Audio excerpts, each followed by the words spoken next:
रेगिस्तान की तपती हवा में आज भी एक नाम गूंजता है, पाबूजी महाराज। पशुधन के रक्षक, अन्याय के विरुद्ध खड़े होने वाले और राजस्थान के लोक देव। मैं नरेंद्र सिंह देवलोक ज्ञान चैनल के माध्यम से आपको सुनाने जा रहा हूं पाबूजी राठौड़ महाराज की अमर और दिव्य कथा। बहुत समय पहले राजस्थान की पावन धरती पर एक प्रभावशाली और सम्मानित राजपूत शासक हुआ करते थे, धांधल जी राठौड़। वे अपनी पत्नी कमलादे के साथ जोधपुर जिले के कोलूमंड क्षेत्र पर शासन करते थे, जो आज फलौदी तहसील में स्थित है। एक प्रातःकाल धांधल जी कोलूमंड गांव के एक पवित्र तालाब की ओर जा रहे थे। तभी आकाश से एक अद्भुत दृश्य घटित हुआ। स्वर्ग से एक अप्सरा उस तालाब के तट पर अवतरित हुई। उसका सौंदर्य ऐसा था जिसकी तुलना भूलोक में किसी से नहीं की जा सकती। अप्सरा ने उसी तालाब में पवित्र स्नान करना आरंभ किया। धांधल जी उसे देखते ही मोहित हो गए, लेकिन जैसे ही अप्सरा की दृष्टि धांधल जी पर पड़ी, वह विचलित हो उठी। स्वर्ग के नियम के अनुसार यदि किसी अप्सरा को कोई मनुष्य देख ले तो उसकी स्वर्ग लौटने की शक्ति समाप्त हो जाती है। अप्सरा ने व्याकुल स्वर में कहा, हे राजन, अब मैं स्वर्ग नहीं लौट सकती। मैं इस धरती पर अकेली हूं, मेरा क्या होगा?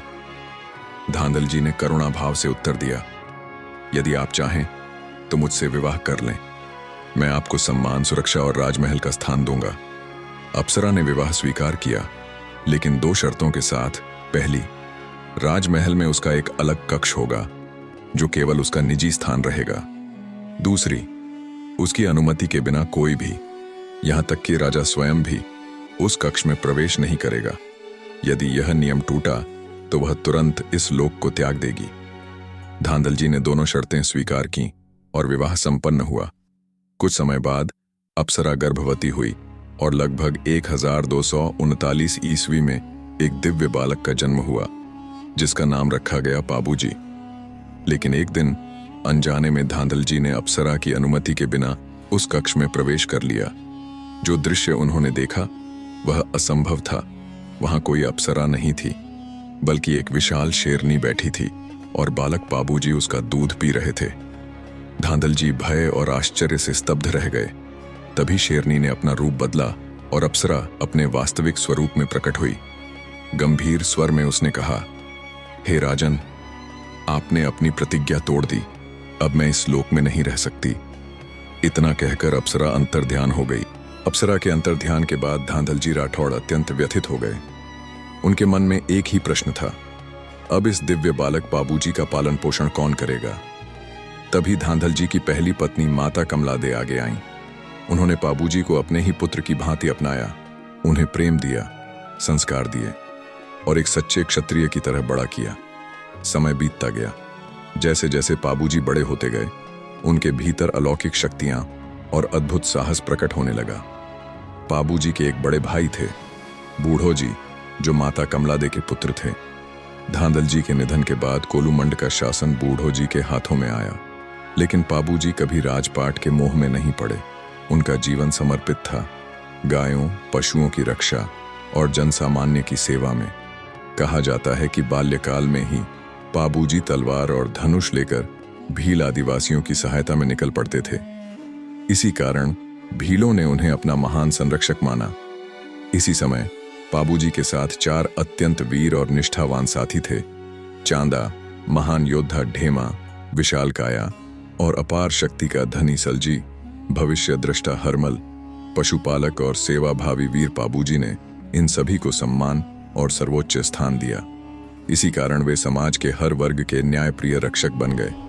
किशोरावस्था में ही पाबूजी को अपना पहला बड़ा युद्ध लड़ना पड़ा, जिंदराव खिंची से। जिंदराव खिंची जायल नागौर क्षेत्र का एक उग्र सामंत था। शिकार के दौरान दोनों के बीच विवाद हुआ, जो शीघ्र ही भयंकर युद्ध में बदल गया। इस युद्ध में वीर ढेमा ने अद्भुत पराक्रम दिखाया और जिंदराव खिंची के पिता सरगड़े खिंची को मार गिराया। यहीं से पाबूजी और जिंदराव खिंची के बीच गहरी शत्रुता जन्म लेती है। रक्तपात रोकने के लिए बूढ़ो जी ने शांति का मार्ग चुना। पाबूजी की बहन पेमलदे का विवाह जिंदराव खिंची से कर दिया गया। इससे दोनों पक्षों में राजनीतिक संधि बनी। कुछ समय बाद जिंदराव खिंची अपने ससुराल कोलूमंड आया। वहीं उसकी दृष्टि पड़ी केसर कालमी घोड़ी पर, जो माता देवलचारिणी के पास थी। घोड़ी को देखकर उसका मन लालच से भर गया। उसने कहा, यह घोड़ी मुझे दे दो, सोना चांदी जो चाहो ले लो। लेकिन माता देवलचारिणी ने स्पष्ट कहा, यह घोड़ी मेरी नहीं, यह मेरी गायों की रक्षक है। इनकार सुनकर जिंदराव अपमानित हुआ। क्रोध में वह अपनी पत्नी पेमलदे को वहीं छोड़ अपने राज्य लौट गया। समय आगे बढ़ा। पाबूजी महाराज का विवाह अमरकोट के राजा सूरजमल की पुत्री फूलमदे से तय हुआ। बारात के दिन पाबूजी माता देवलचारिणी के पास पहुंचे और केसर कालमी घोड़ी मांगी। पहले माता ने मना किया, दुश्मनी और गायों की रक्षा का कारण बताते हुए। तभी पाबूजी ने अपना अमर वचन दिया, जब भी आपकी गायों पर संकट आएगा, चाहे मैं कहीं भी हूं, सबसे पहले आपकी रक्षा के लिए आऊंगा। इस वचन पर माता देवलचारिणी मान गईं और केसर कालमी पाबूजी को सौंप दी गई। दूसरी ओर पाबूजी महाराज केसर कालमी पर सवार होकर बारात लेकर अपने ससुराल पहुंच चुके थे। उसी समय अपने अपमान और पिता की मृत्यु का बदला लेने के लिए जिंदराव खिंची माता देवलचारिणी की सभी गायों को चुरा ले गया। इधर विवाह मंडप में जब पाबूजी महाराज अपनी पत्नी के साथ अग्नि के फेरे ले रहे थे, अचानक केसर कालमी तेज हिनहिनाने लगी, उछलने लगी। पाबूजी महाराज ने केवल 3 फेरे ही लिए थे। घोड़ी के इस व्यवहार से उन्हें तुरंत आभास हो गया, देवलचारिणी की गायों पर संकट आ गया है। अपने वचन को स्मरण कर पाबूजी महाराज फेरे अधूरे छोड़ तुरंत प्रस्थान करने लगे। यह देखकर उनके ससुर ने पूछा, क्या हमसे कोई भूल हो गई? पाबूजी महाराज ने पूरा सत्य बताया।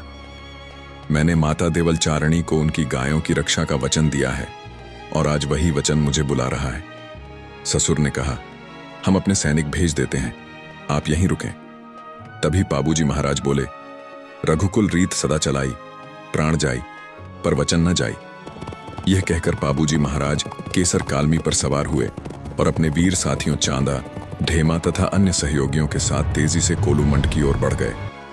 वहां पहुंचकर पता चला कि जिंदराव खिंची गायों को लेकर भाग चुका है। माता ने जाते समय कहा, युद्ध से पहले यह याद रखना, वह तुम्हारी बहन का सुहाग है। पाबूजी महाराज इस धर्म संकट को हृदय में रखकर जिंदराव खिंची की ओर बढ़े। जोधपुर के पास देचू गांव में जिंदराव खिंची ने अपनी विशाल सेना के साथ गायों को घेर रखा था। वहीं एक भीषण युद्ध छिड़ गया। एक ओर पाबूजी महाराज अपने गिने चुने वीरों के साथ, दूसरी ओर जिंदराव खिंची की विशाल सेना। इस युद्ध में पाबूजी महाराज विजयी हुए। खिंची की सेना परास्त हुई और देवलचारिणी की गायें सफलतापूर्वक मुक्त कराई गईं। हार मानकर जिंदराव खिंची और उसके भाई पाबूजी महाराज के चरणों में गिर पड़े, क्षमा मांगी और जीवन भर शत्रुता न करने की शपथ ली। अपनी बहन का सुहाग बचाने के लिए पाबूजी महाराज ने जिंदराव खिंची को जीवन दान दे दिया। लेकिन जैसे ही पाबूजी महाराज वापस लौटने लगे, घायल जिंदराव खिंची ने कायरता से पीछे से वार कर दिया। इस धर्म युद्ध में 1266 ईस्वी में पाबूजी महाराज वीरगति को प्राप्त हो गए। इसके बाद उनके भाई बूढ़ोजी भी वीरगति को प्राप्त हुए। जब यह समाचार उनकी होने वाली पत्नी फूलमदे को मिला तो उन्होंने सती होकर धर्म का मार्ग अपनाया। लोक मान्यता है कि विवाह के अंतिम 4 फेरे पाबूजी महाराज ने फूलमदे के साथ स्वर्ग लोक में पूर्ण किए। कुछ समय पश्चात बूढ़ौजी के पुत्र झड़ोजी राठौड़ ने अपने पिता और पाबूजी महाराज की मृत्यु का प्रतिशोध लिया और जिंदराव खिंची का अंत किया। आगे चलकर झड़ोजी ने नाथ संप्रदाय से दीक्षा ली और रूपनाथ जी के नाम से प्रसिद्ध हुए। यही थी पाबूजी महाराज की दिव्य और अमर कथा। आज भी वे गायों और ऊंटों के रक्षक माने जाते हैं। कहा जाता है कि राजस्थान में सबसे पहले ऊंट लाने वाले पाबूजी महाराज ही थे।